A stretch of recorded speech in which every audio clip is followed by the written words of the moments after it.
more than 30 years after a relentless campaign of character assassination kept Robert Bork from a seat on the Supreme Court. One of the architects of that attack is belatedly crediting its target for his brilliance. Appearing on the popular liberal podcast Pod Save America on March 28, former Vice President Joe Biden revisited his role in derailing Bork's nomination to the court in 1987 while Biden was chairman of the Senate Judiciary Committee. The subject came up when podcast co-host Jon Favreau, who worked previously as a speechwriter for President Obama, alluded to Senate Majority Leader Mitch McConnell declining to hold a confirmation hearing for High Court nominee Merrick Garland. Garland was nominated by Obama in March 2016, 8 months from that year's presidential election. Favreau: "Well, sir, I want to start with the economy but, real quick, if Democrats take back the Senate and a seat opens up on the Supreme Court in the next 2 years, should Democrats hold that seat open like Republicans did to Obama?" Notice how when the suggestion is made that Democrats might do this,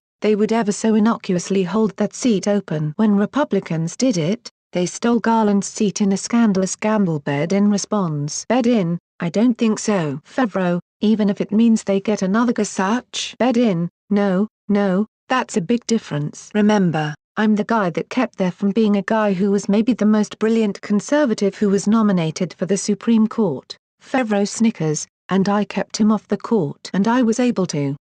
In the Judiciary Committee, to defeat Clarence Thomas, nominated by the elder Bush 4 years later. Bork got flat defeated. Thomas got defeated in committee. But the Constitution says the Senate shall advise and consent, not a committee shall advise and consent. And so, you can. I don't think we should step away for a moment." Biden there speaking on behalf of the shadow government that still refuses to accept the last election. Biden: "And one of the reasons why I think the president picked the man we picked who was a really good guy, remember, some liberals were angry we didn't pick somebody way left, because the Constitution as written says the Senate has as much right to determine who is on the court as the president does. It says the president can propose, the Senate disposes. And so when there's a divided government, the Constitution leans toward saying, don't go to the extreme. And so, I would work like the devil, if I were in the Senate and we had a Democratic Senate, to keep a Gorsuch from going on the court again." If I describe Bill Maher as a brilliant liberal comedian, am I not saying that Maher is a brilliant comedian who happens to be liberal? By the same token, isn't Biden saying Bork was a brilliant jurist who was also conservative? As is his wont,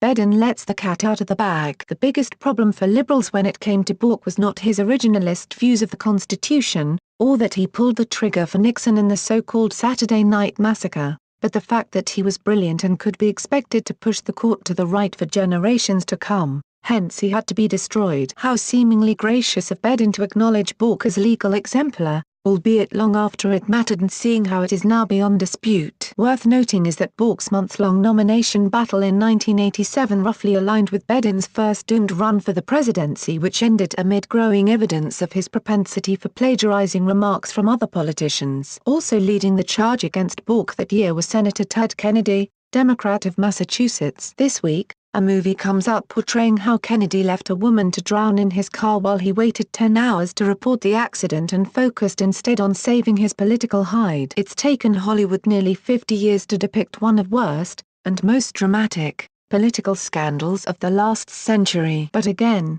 better late than never. Like and share this video on Facebook and Twitter if you agree. Don't forget to support this channel by clicking on the donation link down below and subscribing so you never miss any of our trending reports. What do you think about this report? Scroll down to comment below. Now if you are seeking the latest trends in fashion, and electronics and gifts and more at the best prices, please feel free to visit www.atthesmall.com. Once again, that is www.atthesmall.com.